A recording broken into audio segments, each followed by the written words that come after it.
교회 안에 새롭게 이렇게 신앙생활을 하시는 분들이 있어서 좀 가장 기본적인, 가장 근본적인 말씀을 오늘 이 마지막 주일날 준비했습니다. 하나님과 화목하라. 자, 오늘 본문 말씀의 핵심적인 말씀은 20절 뒷부분에 나와 있는 그리스도를 대신하여 간청하노니 너희는 하나님과 화목하라. 하나님과 화목하라. 사랑하는 성도님들, 하나님과 화목하라 라고 하는 이 말씀보다 더 긴급하고 더 진실한 말씀이 어디 있겠습니까? 여러분, 하나님과의 관계가 끊어져 있다면, 우리가 하나님과의 관계가 끊어져 있다면 그것은 절망적인 상태를 의미하는 것입니다. 하나님과 불화한 관계에 있는 것입니다. 그리고 하나님과 불화한 상태라면 이것은 아주 위험한 상태인 것입니다. 자, 하나님과의 관계가 끊어져 있는 상태, 이것이 아담 안에 있는 자들의 실상입니다. 자, 그렇다면 어째서 인간은 하나님과 단절이 되고 불화한 상태에 처하게 되었습니까? 아주 중요한 질문이죠. 우리 인생이 꼭 하나님 앞에 물어봐야 될 중요한 질문입니다. 인류의 시조가 하나님께서 너는 내가 먹는 날에는 반드시 죽으리라 라고 하신 창세기 2장 17절의 말씀, 내가 먹는 날에는 반드시 죽으리라고 선언한 금단의 과실을 범했을 때에 그들은 하나님과 분리가 되었습니다. 반드시 죽으리라 라고 하신 그 죽음은 대지로부터 뿌리가 뽑힌 나무와 같이 생명의 원천 되시는 하나님에게서 분리됨을 의미하는 것입니다.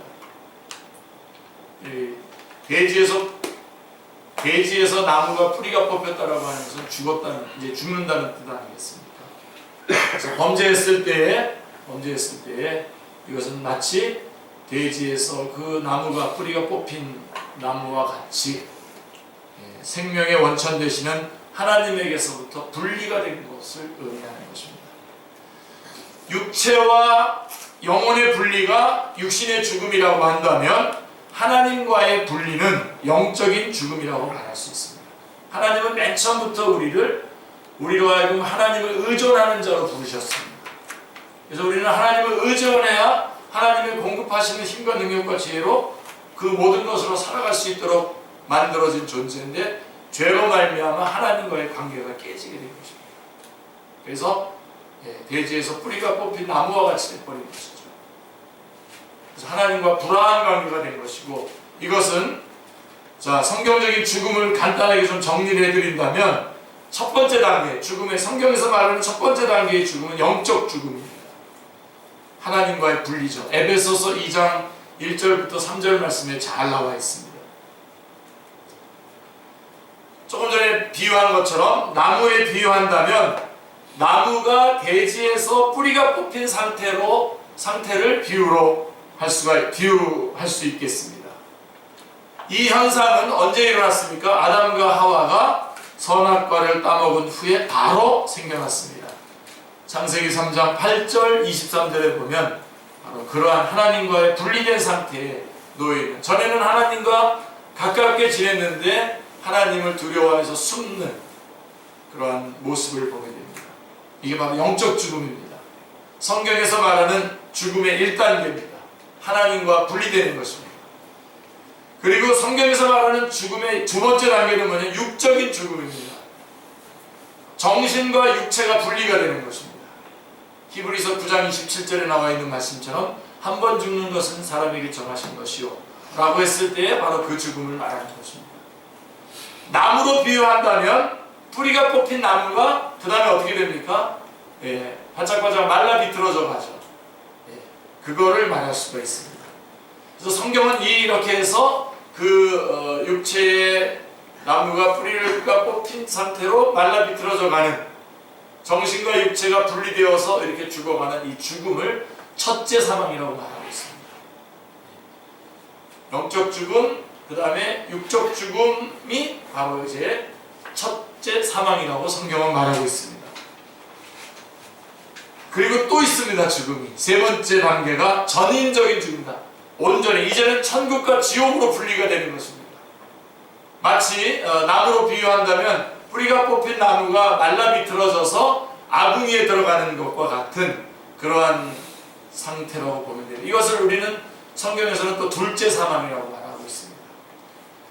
그래서 나무로 비유한다면 말라 비틀어진 나무를 불타는 아궁이에 집어넣는 상태로 비유할 수 있다고 말했고요. 이것은 세상 끝날 심판을 받아서 영원한 고통과 슬픔에 처하게 된 상태에서 성경에서는 이것을 상태로서 성경에서는 이것을 둘째 사망이라고 말씀하고 있습니다. 그래서 영원한 불못에 던져지는 것이죠. 요한계시록 20장 14절이라든가 마태복음 10장 28절 같은 말씀들을 보면 영원한 불못에서 타는 그것을 말씀하고 있습니다. 자, 성경은 말씀합니다. 그러면 인간이 어째서 이렇게 하나님과 단절이 되었습니까? 그리고 단절이 돼서 불화한 상태에 처하게 되었습니까?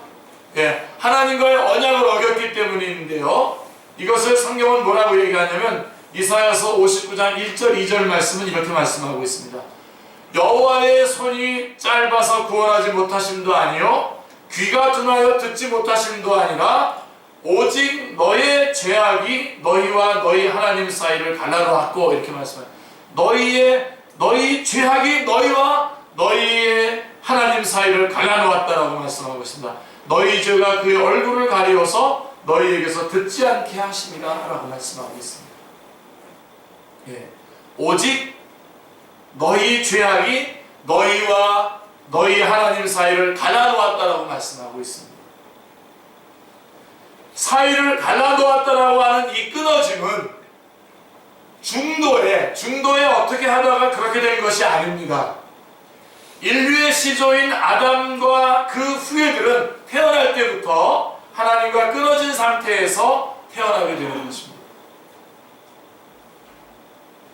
이것을 고린도전서 15장 22절은 이렇게 말씀하고 있습니다.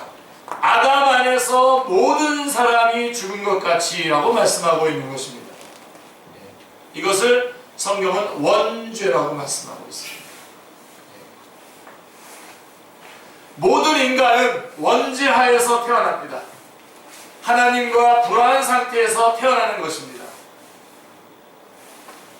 자, 그러면 우리가 모든 사람이 죄를 범했고 그 죄로 말미암아 하나님과 우리 사이의 관계가 단절이 되었고 하나님과 우리 사이의 불화한 관계가 되었기 때문에 오늘 본문 말씀에서 처음에 말씀한 것처럼 하나님과 화목하라라고 하는 아주 엄청난 말씀을 우리가 들었습니다.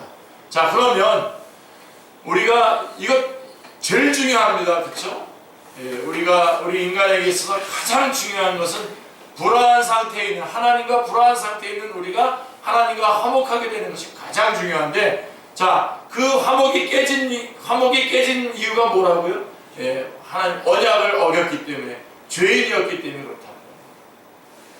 자, 그렇다면 이제 하나님과 화목하기 위해서는 무엇이 선행되어야 합니까? 우리의 죄악이 하나님과 우리 사이를 내었다고 한다면 죄의 문제가 해결되어야만 하나님과 화목될 수 있습니다. 죄의 문제의 해결이 선행되어야만 하나님과의 관계가 정상적으로 회복될 수 있습니다. 아멘. 자, 그러나 인간의 입장에서는 죄의 문제를 해결할 길이 없습니다. 인간이 스스로 죄의 문제를 해결할 길도 없고 자기의 행위로 하나님 앞에 의롭다함을 얻을 자도 없습니다. 그러므로 자, 인간의 힘으로는 할 수 없기 때문에 하나님께서 해주셨습니다. 그게 오늘 여러분들이 읽은 본문 19절 고린도후서 5장 19절 중간 부분을 보시면 그들의 죄를 그들에게 돌리지 아니하시고 라고 말씀하고 있습니다. 그들의 죄를 그들에게 돌리지 아니하시고. 이 말은 우리의 죄를 우리에게 돌리지 아니하셨다라고 하는 말씀입니다. 더 나아가 나의 죄를 나에게 돌리지 아니하셨다라고 하는 말씀입니다. 할렐루야. 이건 엄청난 선언인 겁니다. 그렇습니다. 만일 하나님께서 내 죄는 내가 책임져라, 네 죄는 네가 책임져라 라고 말씀하신다면 하나님과 화목할 수 있는 길은 완전히 차단되고 말 것입니다. 인과응보를 주장하는 이 모든 것들이 그래서 기가 막힌 겁니다. 기독교는 아닙니다. 우리 인간이 할 수 없기에 그것을 아셨어요. 그렇기 때문에 하나님께서 하셨습니다. 하나님께서 하셨습니다. 너가 지은 죄는 너가 책임져라. 이것이 세상의 법리입니다. 세상은 내 죄는 내가 책임져야지 왜 남에게 전가시키려고 하냐, 다그칩니다. 그러나 긍휼이 풍성하신 하나님께서는 그렇게 하시지 않았습니다. 우리가 할 수 없기 때문에요. 아멘. 나의 죄를 나에게 돌리지 아니하셨다면 그 죄의 짐을, 그럼 여러분 우리가 죄를 지었는데 그 죄의 문제를 하나님께서 처벌하지 않으신다면 하나님은 공의로운 하나님이 되지 않지 않습니까? 그렇죠? 우리의 죄를 우리에게 돌리지 않는다면 하나님의 공의에 문제가 생기겠죠. 그러나 하나님은 그렇게 하지 아니하시고 공의에도 전혀 문제가 없이 우리를 사랑하셨기 때문에 그 죄의 짐을 하나님께서 21절에 보세요. 누구에게 대신 감당하게 하셨습니까? 21절 앞부분을 보시면 하나님이 죄를 알지도 못하신 이를 우리를 대신하여 죄로 삼으셨다라고 말씀하고 있습니다. 누구십니까? 이분이 누구십니까? 예수 그리스도. 하나님께서는 예수 그리스도를 보내셔서 우리가 지은 죄를 대신해서 예수 그리스도가 그 죄의 짐을 지도록 우리를 대신해서 죄로 삼으신 것입니다. 여기에 중재자가 등장합니다. 그분은 죄를 알지도 못하시는 분이십니다. 나를 위해서 십자가에 달려 물과 피를 쏟으시고 돌아가신 그 예수님은 죄를 알지도 못하신 분이십니다. 그러나 우리의 죄를 대신 담당하시기 위하여 자원하여 오셨습니다. 하나님과 우리 사이를 화목시키기 위한 화목제물이 되어주셨습니다. 로마서 8장 3절 말씀, 여러분 성경 좀 한번 찾아보셨으면 좋겠습니다. 로마서 8장 3절 말씀. 이 로마서 8장 3절은 내용도 중요하지만 여러분들이 그런 내용이 있다는 것을, 로마서 8장 3절에 있다는 것을 여러분들이 꼭 기억하셔야 됩니다. 로마서 8장 3절입니다.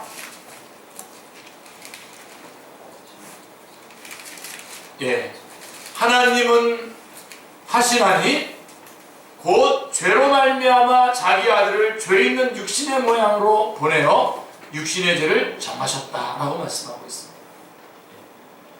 우리 인간이 스스로 할 수 없기 때문에, 율법이 그것을 그렇게 해줄 수 없기 때문에, 율법의 문제 때문이 아니라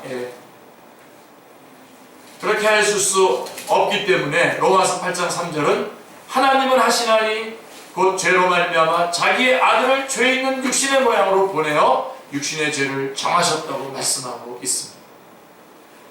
하나님께서는 우리의 죄를 우리에게 돌리지 아니하시고 자기 아들에게 대신 죄를 정하사 해결해 주셨던 것입니다. 할렐루야. 우리의 죄를 그냥 용서해 주신 것도 그냥 묵인하신 것도 아니었습니다. 자기 아들에게 대신 담당케 하심으로 해결해 주셨습니다. 그래서 여러분, 우리가 받은 구원은 하나님의 공의를 만족시키지 못하면서 몰래 받은 것도 아니고 부끄럽게 받은 것도 아니고 비정상적으로 받은 것도 아니라 정당하고 당당하게 받은 것입니다. 할렐루야. 예수 그리스도께서 대신 그 죄를 담당하시고 돌아가셨기 때문입니다. 우리의 죄를 그냥 용서해 주신 것도 그냥 묵인해 주신 것도 아니라 자기 아들에게 대신 담당케 하심으로 해결해 주신 것입니다. 성경은 여기에서 멈추고 있지 않습니다. 우리를 대신하여 죄를 삼으신 것은 21절 뒷부분을 보시면, 고린도후서 5장 21절 뒷부분을 보시면 우리로 하여금 그 안에서 하나님의 의가 되게 하려 하심이라 라고 한 걸음 더 나아가고 있습니다. 하나님의 의가 되게 하려 하심이라. 하나님의 의가 되게 하려 하심이란 하나님 보시기에 의롭다고 여겨주시게 되었다라고 하는 뜻입니다. 자, 어떻게 해서 하나님께서 의롭다고 여겨주시는 것이 가능하게 되었습니까? 구원 사역에 있어서 가장 어려운 문제가 뭡니까? 가장 큰 문제가 뭡니까? 우리 인간을 하나님께서 구원하시려고 했을 때에 가장 큰 문제가 뭡니까? 어떻게 하면 인간이 의로워질 수 있느냐 하는 문제입니다. 의로워져야 하나님 앞에 갈 수가 있기 때문에 그렇습니다. 이 문제만 해결되면, 어떻게 하면 인간이 의로워질 수 있느냐라고 하는 이 문제만 해결이 되면 그 다음은 자연스럽게 해결됩니다. 자, 이 문제를 하나님께서 해결해 주신 것입니다. 하나님께서. 더 급하고 더 필요한 것은 인간 쪽인데 하나님께서 이 문제를 해결해 주신 것입니다. 그래서 이것을 하나님의 의라고 말씀하고 있는 것입니다. 하나님의 의요, 하나님의 복음이라고 말씀하고 있는 것입니다. 여러분, 인간이 할 수 있는데도 하나님께서 개입하셔서 대신해 주신 것이 아닙니다. 인간이 도저히 할 수 없는 불가능한 일이기 때문에 하나님께서 대신해서 이것을 해결해 주신 것입니다. 그러므로 오늘 본문 18절 말씀은, 고린도후서 5장 18절 말씀은 모든 것이 하나님께로서 났으며 라고 하나님께서 마련해 주셨음을 말씀하고 있는 것입니다. 하나님께서 다 마련하신 것입니다. 사랑하는 성도님들, 복음이란 뭡니까? 복음이란 다름이 아닌 하나님의 의가 나타났다라고 하는 소식입니다. 사람이 의롭다함을 얻을 수 있는 길이 생겼다는 것이 기쁜 소식입니다. 로마서에 보면 1장 17절에도 이렇게 되어 있어요. 복음에는 하나님의 의가 나타났다라고 말씀하고 있습니다.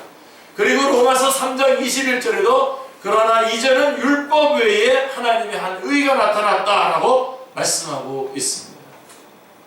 복음이란 하나님의 의가 나타나는 것입니다. 할렐루야. 성경은 의인은 없나니 하나도 없다고 선언합니다. 로마서 3장 10절에 의인은 없나니 하나도 없다고 그랬어요. 자기가 의로운 사람이라고 말하는 건 다 거짓말입니다. 의인은 없나니 하나도 없다고 그랬고 모든 사람이 죄를 범하였으며 하나님의 영광을 이루지 못한다고 성경은 선언하고 있는 것입니다. 그러한 인간에게, 의인은 없나니 하나도 없는 그러한 인간에게 우리의 죄를 자기 아들에게 대신 담당시키시고 자기 아들의 의를 우리에게 덧입혀 주셔서 우리를 의롭다고 여겨주신다는 소식, 이게 복음인데, 여러분 이거보다 더 기쁜 소식이 무엇이 있겠습니까? 우리 인간에게서 가장 절대절명의 문제가 뭐냐면 죄의 문제인데, 그 죄로 말미암아 사망과 심판과 지옥의 길을 가야 되는, 그래서 하나님과 불화한 관계에 대해서 영원한 형벌을 받게 되어 있는 그 인간에게 하나님 앞에 돌아갈 수 있고 의롭다함을 받을 수 있고 구원을 받을 수 있는 길이 있다라고 하는 말씀, 이것처럼 더 기쁜 소식이 어디 있겠습니까? 하나님께서 예수 그리스도를 보내주셔서 대신 십자가의 물과 피를 다 쏟게 하셔서 대신해서 우리에게 하나님의 의를 우리에게 덧입혀 주셨다는 것입니다. 그래서 여러분 창세기 3장에 기억나시죠? 아담과 하와가 범죄하고 난 다음에 서로 창세기 2장 마지막 절에 보면 서로 부끄러워하지 않았다 그랬어요. 부부가 벌거벗었지만 부끄러워하지 않았다 그랬는데 그 사단의 말을 듣고 선악을 알게 한 나무잎을 따먹고 나서 부끄러웠다.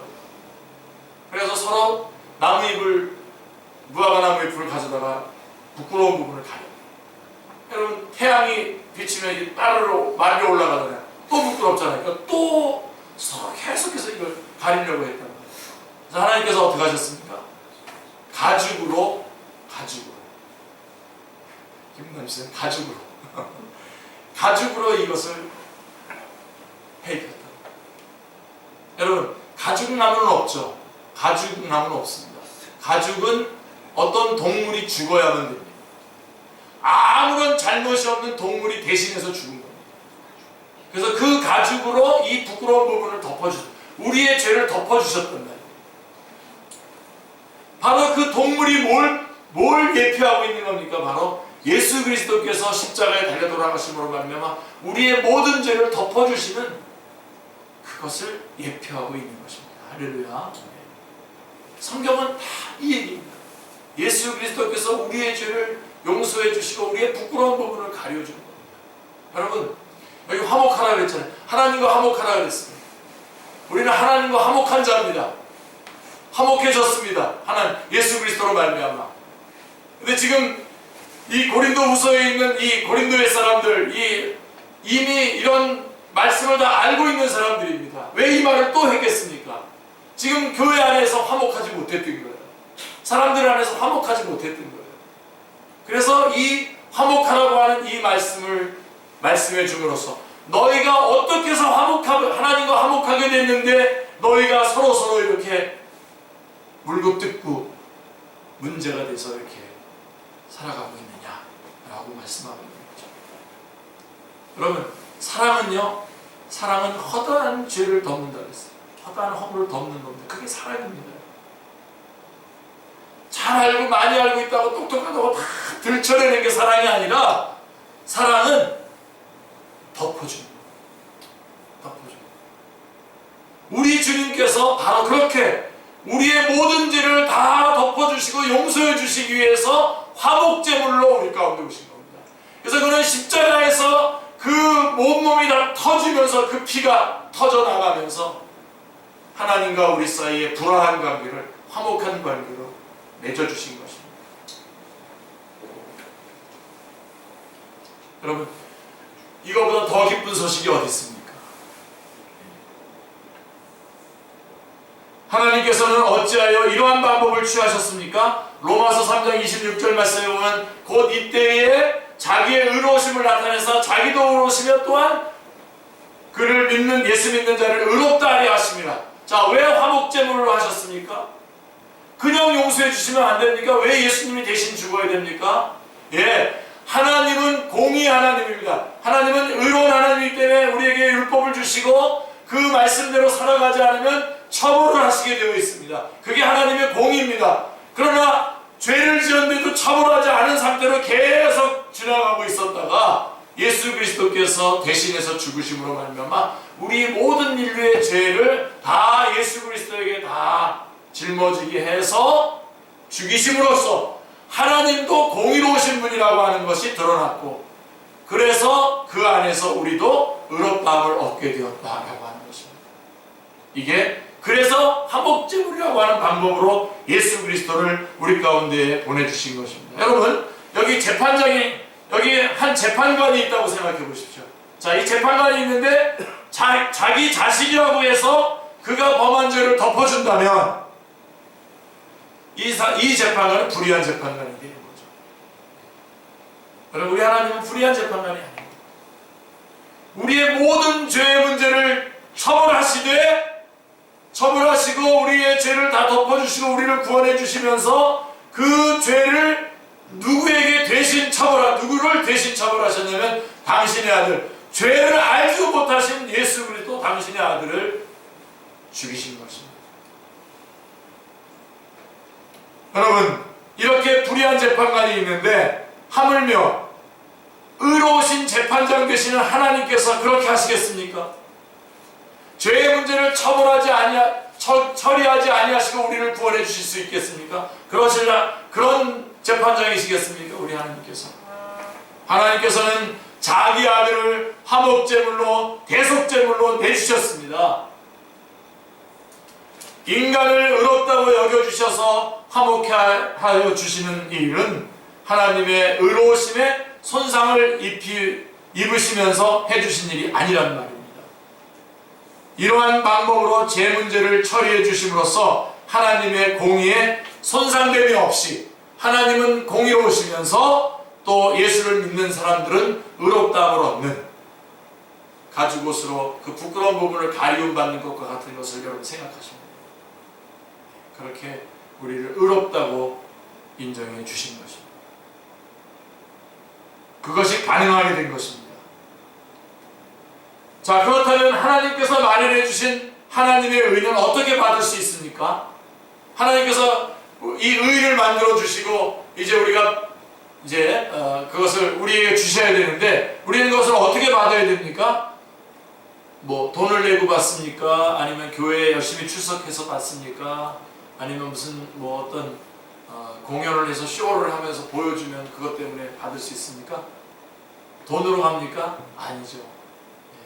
뭐라고 되어 있습니까? 오직 믿음. 오직 믿음. 그러니까 이렇게 하면 되는 거예요. 여러분, 여기서 이 믿음은 뭐와 같으냐면 누가 선물을 줘요. 선물을 주면 어떻게 하죠? 손을 내밀어서 받으면 되는 거예요. 주님께서 우리가 할 수 없기 때문에 주님께서 다 이루어 놓으시고 자, 믿어라 하고선 우리에게 선물을 주실 때 우리는 그것을 받으면 됩니다.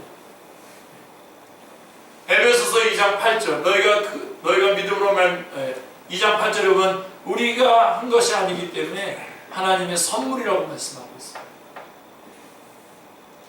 받기만 하면 됩니다. 로마서 3장 22절에 보면 곧 예수 그리스도를 믿음으로 말미암아 모든 믿는 자에게 미치는 하나님의 의인이 차별이 없느니라 라고 말씀하고 있습니다. 로마서 3장 26절에도 또한 예수 믿는 자를 의롭다 하려 하심이라 라고 말씀하고 있습니다. 여러분, 다른 조건 아무런 조건도 없습니다. 아무런 차별도 없습니다. 다만 믿느냐 믿지 않느냐의 구분만 있을 뿐입니다. 할렐루야. 예. 믿느냐 믿지 않느냐. 이제 하나님께서 제공해 주신 하나님의 의를 믿음으로 받아 의롭다함을 얻었다면 의로우신 하나님과 화목하는 데 있어서 아무런 장애가 없게 된 것입니다. 이것을 실물로 보여준 것이 여러분 아십니까? 성전의 휘장이 예수님께서 십자가 달려 돌아가실 때에 성전의 휘장이 위로부터 아래로 찢어졌던 것 여러분 기억하십니까? 전에는 출입금지를 당할 뿐만 아니라 이것을 범하면 죽임을 당하리라고 하는 경고를 받았었지만 이제는 하나님께 나아가는 길이 활짝 열린 겁니다. 은혜의 보좌 앞에 얼마든지 나올 수 있도록 그 문이 열린 것입니다. 그래서 오늘 본문 말씀 고린도후서 5장 20절 말씀은 그러므로 우리가 그리스도를 대신하여 사신이 되어 하나님이 우리를 통하여 너희를 권면하시는 것 같이 그리스도를 대신하여 간청하나니 너희는 하나님과 화목하라고 간절히 구하고 있는 것입니다. 화목할 수 있는 모든 길을 다 마련해 놓으시고 너희는 하나님과 화목하라고 초청하고 있는 것입니다. 자, 여러분, 한 사람이 여기 교통사고를 일으켰다고 생각해 보세요. 교통사고를 일으켜서 사람을 다치게 했다고 생각해 보십시오. 자, 이때 법적으로 필요한 것이 합의서입니다. 그러면 가해자와 피해자 어느 쪽에서 화해하기를 애원해야 하게 됩니까? 예, 가해자가 말할 것도 없이 애원하는 쪽은 가해자 쪽입니다. 여러분, 하나님과 우리 인간 사이의 가해자가 누굽니까? 하나님과 인간이 불화하게 된 데에는 누가 가해자인가 하는 점입니다. 가해자는 인간입니다. 근데 인간에게 능력이 없습니다. 자, 우리 쪽에서 화해해 주기를 애원하고 간구해야 마땅한 것이죠. 예. 여러분, 대인관계에서도 그렇다고 한다면 하물며 창조주 하나님 앞에서 피조물에 불과한 인간이 어떻게 해야 하겠습니까? 그러나 인간은 하나님과 화해하기를 원치 않고 있는데 하나님 쪽에서 자기 아들을 보내셔서 죄값을 대신 보상해 놓으시고 이제 다 해결되었으니 화해하자고 간절히 구하고 있는 것입니다. 여러분, 우리가 이래도 되는 것입니까? 이것을 당연시하거나 예사일로 여겨서는 안 됩니다. 여러분들이 정신을 바짝 차리고 진지한 마음으로 이 문제를 여러분이 직접 해결하셔야 됩니다. 주님께서는 이렇게 말씀하셨어요. 마태복음 5장 25절에 너를 고발하는 자와 함께 길에 있을 때에 급히 사화하라. 말씀하셨습니다. 지금 우리는 재판받으러 가는 도상에 있는 것입니다. 급히 사화할 시점입니다.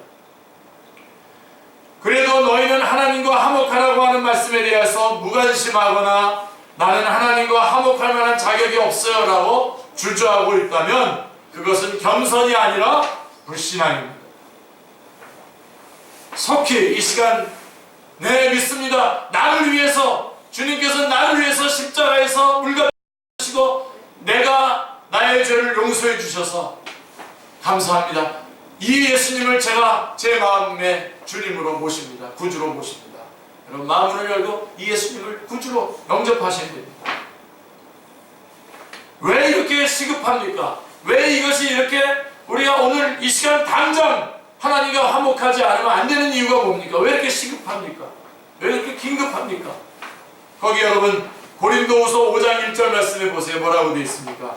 만일 땅에 있는 우리의 장막집이 무너지면이라고 말씀하고 있습니다. 우리의 육신의 장막이 무너질 날이 오기 때문입니다. 우리 가운데 아무도 내일을 우리가 자신할 수 있는 사람 아무도 없습니다. 내일도 우리가 이 땅에 존재하고 있을 것이다 라고 자신있게 말할 수 있는 사람 한 사람도 없습니다. 우리의 육신의 장막이 무너진단 말입니다. 하나님과 화목하지 않은 채 육체적으로 살아가는 데는 별로 지장이 없을지도 모릅니다. 그러나 하나님과 화목하지 못한 채 죽어서는 안 됩니다. 왜냐하면 고린도후서 5장 10절에 이는 우리가 다 반드시 그리스도의 심판대 앞에 나타나게 되어 각각 선악간에 그 몸으로 행한 것을 따라 받으려 함이라 라고 말씀하고 있는 심판이 있기 때문입니다. 그리고 히브리서 9장 27절 말씀에 한 번 죽는 것은 사람에게 정하신 것이요 그 후에는 심판이 있으리니라고 말씀하고 있는 것입니다. 심판이란 영생과 영벌로 갈라지게 되는 것을 말합니다. 아까 말씀드렸던 3단계 죽음의 세 번째 단계 천국과 지옥으로 갈라지는 것입니다. 만일 하나님께서 마련해 주시는 하나님의 의를 거절하고 하나님과 화목하지 않는다면 하나님의 영광에 이르지 못하게 될 것입니다. 그것은 지옥에 가게 된다는 말씀입니다. 만일 하나님의 의로 허물을 가림을 받지 못한다면 산들과 바위에게 말하되 우리 위에 떨어져 보좌에 앉으신 이의 얼굴에서와 그 어린 양의 진노에서 우리를 가리라고 절규하게 될 날이 이르고야 말 것입니다. 성경은 말씀합니다. 로마서 2장 4절 5절에 혹 내가 하나님의 인자하심이 너를 인도하여 회개하게 하심을 알지 못하여 그의 인자하심과 용납하심과 길이 참으심이 풍성하심을 멸시하느냐라고 말씀하고 있습니다. 하나님께서 우리가 돌아오기를 기다리고 계십니다. 오래 참고 기다리고 계십니다.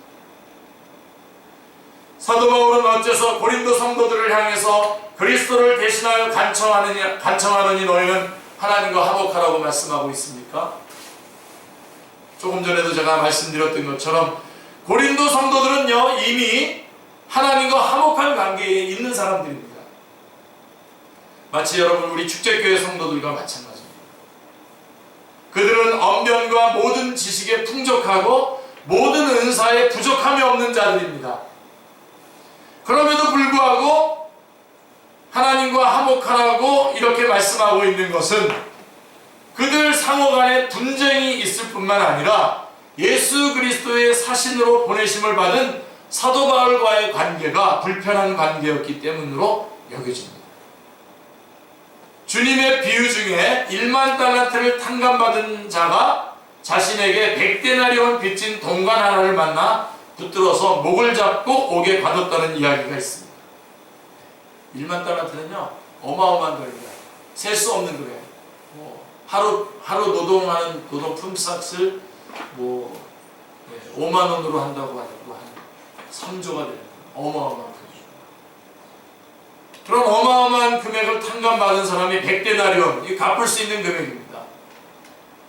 그런 것을 자기는 탕감받아 놓고선 100데나리온 빚진 사람을 오히려 목을 잡고 옥에 가둬 넣었다는 얘기가 있습니다. 마태복음 10장에 예수님께서 비유를 말씀하신 거 기억나시죠? 어떻게 해서 하나님과 나와의 관계가 화목하게 됨이 가능하게 되었는가를 진정으로 알았다면, 우리가 하나님 앞에 죄인이고 그 죄로 말미암아 우리가 어떠한 상황이 돼야 될 것이었는데 이렇게 구원받았는가, 그래서 화목되었는가를 안다면, 그리고 믿는 자라면 이웃과의 관계에서도 화평의 관계를 당연히 이루어야 하지 않겠습니까? 그게 오늘 말씀의 핵심이에요. 그래서 제일 먼저는 여러분, 우리가 하나님과 화목해야 됩니다. 죄의 문제를 다 해결 안 받고 하나님과 화목해야 됩니다. 자, 우리 시간 한번 제가 말씀할 때 여러분 한번 같이 따라서 같이 한번 해봅시다. 하나님, 저는 죄인입니다. 저의 모든 죄를 주님 앞에 맡깁니다. 용서하여 주시옵소서. 예수님의 십자가 부활을 믿습니다. 저를 구원하여 주시옵소서. 예수님의 이름으로 기도합니다. 아멘. 우리 이제 화목하게, 우리 하나님과 우리 사이에 화목해야 돼요. 이게 첫 번째 메시지. 그 다음에 두 번째는 우리가 화목하게 하는 이 직분을 맡았다라고 하는 것을 놓치지 말아야 됩니다. 그래서 우리 안에 화목이 있어야 됩니다. 그래서 사도 바울은 고린도 성도들이 화목의 교리를 깨달았는지, 진정 믿고 있는지 이를 재점검할 필요를 느꼈던 것 같습니다.